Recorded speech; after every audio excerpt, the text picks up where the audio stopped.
Jadi sosok-sosok global elite ini, mereka umumnya anggota secret societies, anggota organisasi rahasia, Pak, yang namanya macam-macam. Tapi yang diantara yang terkenal Illuminati, Freemasonry, Kabbalah, Knight Templar, ya, Skull and Bones, ya kan? Itu organisasi mereka.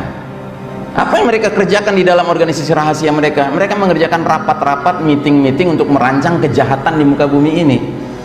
Tapi nggak hanya berhenti di situ. Karena apa? Untuk melakukan itu mereka perlu apa namanya? Perlu semangat, perlu ruh, spirit jahatnya perlu ada. Dari mana mereka dapatkan? Dari pertemuan-pertemuan itu mereka bikin acara-acara ritual penyembahan setan. Ada ritualnya, Pak, di situ. Bentuknya apa? Kadang-kadang bentuknya menghadirkan anak bayi, sembelih, diminum darahnya, dimakan dagingnya. Anda mungkin nggak percaya apa yang saya katakan, Pak. Tapi kalau Anda mau explore, Anda bisa temukan info itu.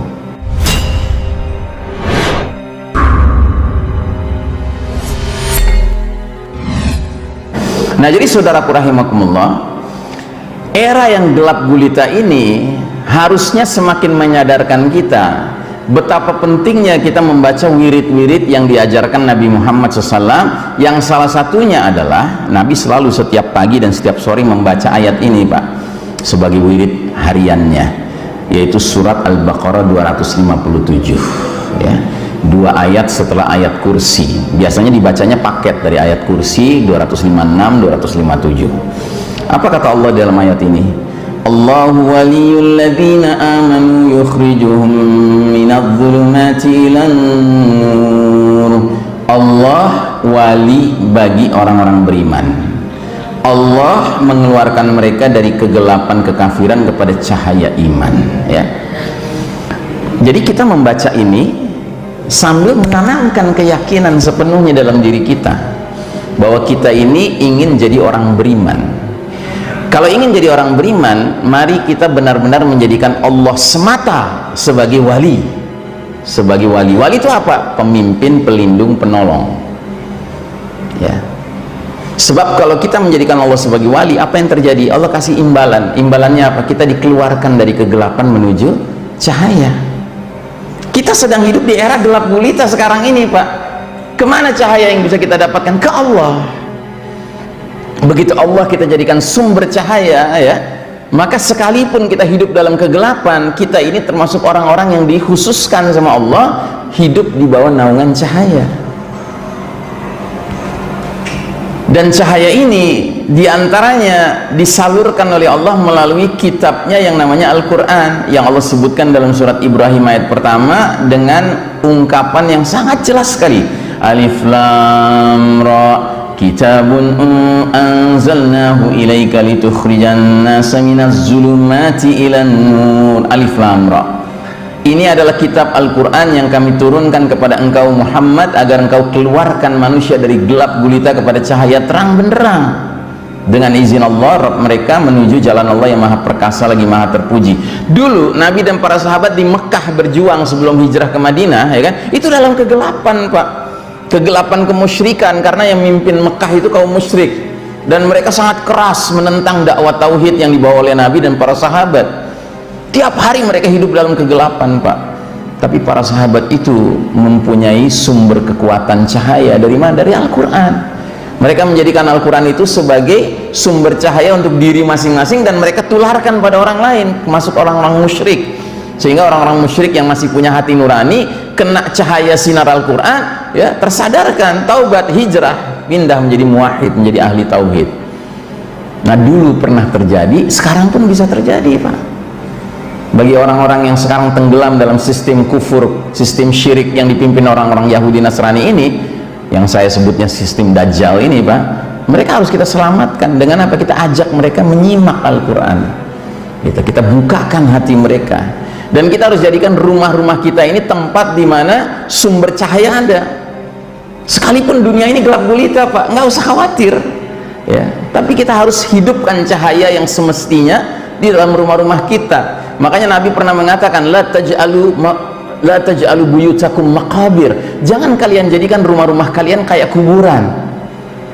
faqra'u suratul baqarah fihi, bacakanlah surat al-baqarah di dalam, maksudnya baca Al-Quran di dalam rumah-rumah kita, maka rumah kita ini akan jadi sumber cahaya Pak. Rumah orang-orang beriman di era di mana fitnah ini merajalela mestinya menjadi rumah tempat orang-orang yang sesama mukmin merasa nyaman datang ke situ. Karena apa? Ini tempat yang ada cahayanya gitu. Karena di situ diperdengarkan Al-Quran, dikaji Al-Quran, dipahami isinya ya. Nah sementara orang-orang kafir itu, walladzina kafaru awliya'uhumut taghutu yukhrijunahum minan nuri ilaz zulumat. Sementara orang-orang kafir, wali-wali mereka ialah taghut, yang mana taghut ini akan mengeluarkan mereka dari cahaya kepada kegelapan kekafiran. Ulaika ashabun nari hum fiha khalidun, mereka itu penghuni neraka dan mereka bakal kekal di dalamnya. Jadi orang-orang kafir sangat berbeda dengan kita orang beriman Pak. Orang kafir itu berwalikan taghut. Taghut itu apa? Taghut itu syaitan, dan siapapun yang afiliasinya kepada syaitan itu taghut. Nah jadi taghut ini uniknya di dalam ayat ini menggunakan kata aulia. Kalau Allah itu menggunakan kata wali. Aulia itu bentuk jamak dari wali Pak. Jadi kalau aulia itu pemimpin-pemimpin, pelindung-pelindung, penolong-penolong. Kalau wali itu pemimpin, pelindung, penolong, tunggal, satu aja. Nah kalau kita rame-rame Pak sepakat menjadikan Allah sebagai wali, sekalipun kita hidup di bawah kegelapan zaman penuh kekufuran ini, niscaya Allah akan menyebabkan hati kita menyatu Pak. Karena satu, pemimpin kita satu, pelindung kita satu, penolong kita satu, Allah Ta'ala. Sementara orang-orang kafir, wali-wali mereka taghut kata Allah. Yang berarti apa? Taghut itu banyak Pak. Taghut itu bervariasi. Ada taghut S small, ada taghut M medium, ada taghut L large, ya kan? Ada taghut double XL, ya kan? Triple XL, ya kan? Terserah aja mau pilih yang mana. Ada taghut yang levelnya lokal, taghut level nasional, regional, global. Ada taghut kulit hitam, kulit putih, kulit kuning, ada taghut gondrong rambutnya, ada taghut botak gundul, ada taghut yang melek, ada taghut yang buta, ya kan? Tapi taghut itu banyak Pak. Kenapa? Ya karena mereka rame. Mereka adalah bala tentaranya iblis, syaitan, ya kan? Dan kalau saya mengatakan orang-orang kafir ini berwalikan taghut, syaitan, itu dalam arti sebenarnya Pak. Jadi yang memimpin dunia sekarang ini Pak, terutama mereka-mereka yang merupakan non-state actors, ya, aktor-aktor non negara tertentu, yang biasa disebut dengan istilah elit global Pak. Ya. Ini kan elit global yang ngatur dunia sekarang ini Pak. Yang mana mereka itu nggak ditentukan oleh dia warga negara apa, tidak. Dia bukan keberpihakannya karena warga negara, tidak. Tapi loyalitasnya kemana? Ke setan Pak.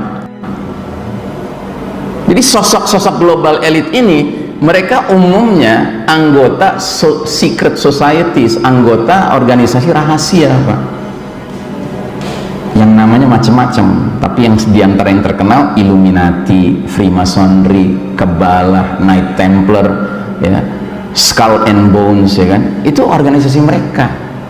Apa yang mereka kerjakan di dalam organisasi rahasia mereka? Mereka mengerjakan rapat-rapat, meeting-meeting untuk merancang kejahatan di muka bumi ini. Tapi nggak hanya berhenti di situ. Karena apa? Untuk melakukan itu mereka perlu apa namanya? Perlu semangat, perlu ruh, spirit jahatnya perlu ada. Dari mana mereka dapatkan? Dari pertemuan-pertemuan itu mereka bikin acara-acara ritual penyembahan setan. Ada ritualnya Pak di situ. Bentuknya apa? Kadang-kadang bentuknya menghadirkan anak bayi, sembelih, diminum darahnya, dimakan dagingnya. Anda mungkin nggak percaya apa yang saya katakan Pak, tapi kalau Anda mau explore, Anda bisa temukan info itu.